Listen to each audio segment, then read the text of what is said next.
I'm Abby Bohne, and this is my lifelong learning journey presentation.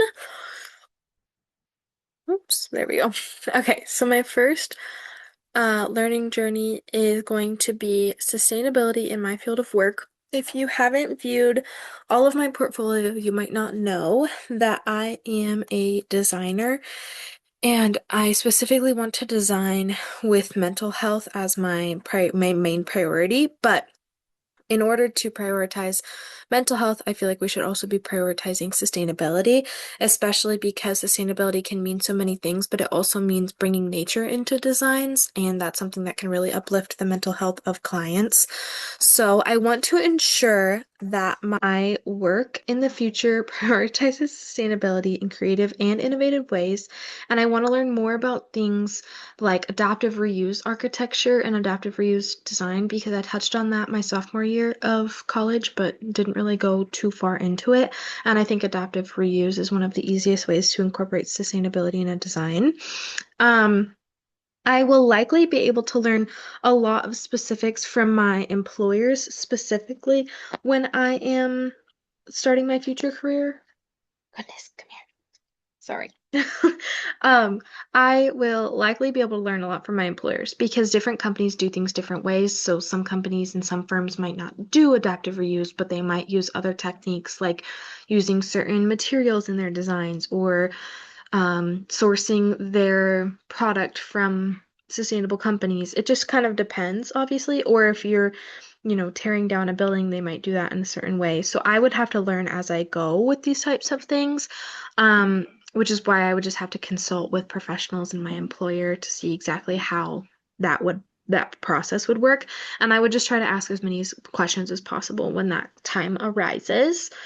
Roadblocks that I could come across though with that is just time restraints. It takes a really long time to learn a lot of these things because they're not something you can learn in a textbook.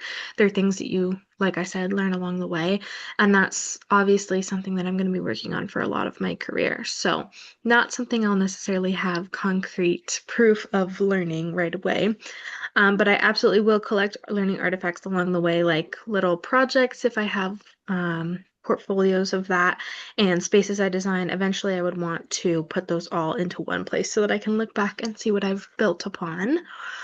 Next would be communication skills in all of my relationships. I want to ensure that my future endeavors can efficiently in my future endeavors, I can efficiently and effectively get my point across and hear others in a way that is respectful. So, what I'm basically trying to get at is I want to make sure that others are heard when they're talking to me.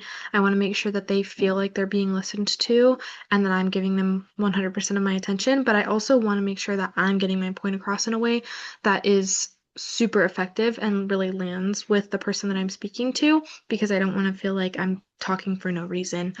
I've been working on this all my life, but I think it's a skill that will definitely grow exponentially when I'm a professional because there's going to be so many personalities that I meet and so many people that I'm going to have to work with that hopefully will help me build upon those skills. Um, but in high school, I really utilized talk therapy to better my communication skills. And I might do the same in my future if I feel like it's needed, but I think I might just probably rely on the tools that I already have. And I'll probably come across roadblocks when I meet all of those different personalities of people because it's inevitable that I'm going to work with somebody that I don't see eye to eye with or that doesn't see eye to eye with me, and that's okay. People are different, but I'm going to want to make sure that I stay calm in those situations and stay as open-minded as I possibly can. And for this one, I'll definitely collect metaphorical learning artifacts. I won't necessarily collect physical proof that could go in a portfolio. This is just something that I want to be able to ensure that I'm doing so that I can carry myself well. The next one is Photoshop skills. I've already really learned a lot of this in my schooling so far, but seeing as I'm graduating in just a couple weeks, obviously that learning experience is going to end. So I want to continue to build upon those skills because Photoshop changes so much from year to year. So I'm probably going to just watch tutorials and make sure that I stay up to date with all the current situations that are going on with Photoshop and just Adobe in general. Um, I get really frustrated with technology, so that'll probably be a roadblock for me, but hopefully I can collect little mini projects and photos that I edit for fun as learning artifacts for that. Presentation skills. I've been doing big presentations for years now in high school and college, and I feel like in high school I was always super, super nervous. It was debilitating almost for months in advance when I would think about a presentation. I would just get so nervous. But now I feel like I've gotten much better about that. I'm able to handle my anxiety in a much better way, and I'm hoping that will just continue um, in my future. I think the more presentations I do, the more confident I'll feel, the more seamless things will get. And maybe my learning artifacts can be just little recordings of like presentations that I give or talks that I give, and then I could look back on those and see how I can improve from there or if I've improved at all. So that's something that I could do. And then budgeting skills, I think this is something that I really want to prioritize in my future. My partner and I are going to be moving in together again soon. She moved away for grad school, and I had to stay here to finish my undergrad. So we're going to be moving back in together.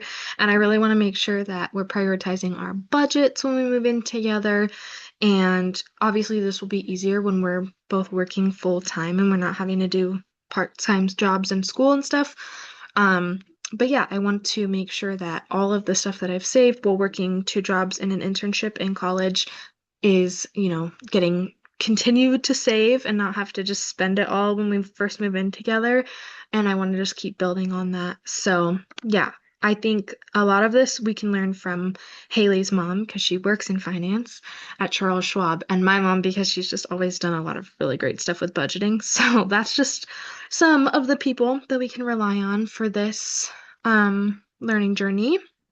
And then lastly, I think teaching skills is something that I really want to try learning in my future. It might not necessarily be my career right away, but I think as I get older, if I'm ready to slow down a little bit in my career, I really do want to look into teaching, whether that be in a high school setting or middle school setting, or that could be higher education. I think would be really cool to teach my kind of design because it's not something you see at every single college. It's definitely not something that you see at U of A. I kind of had to pave my path.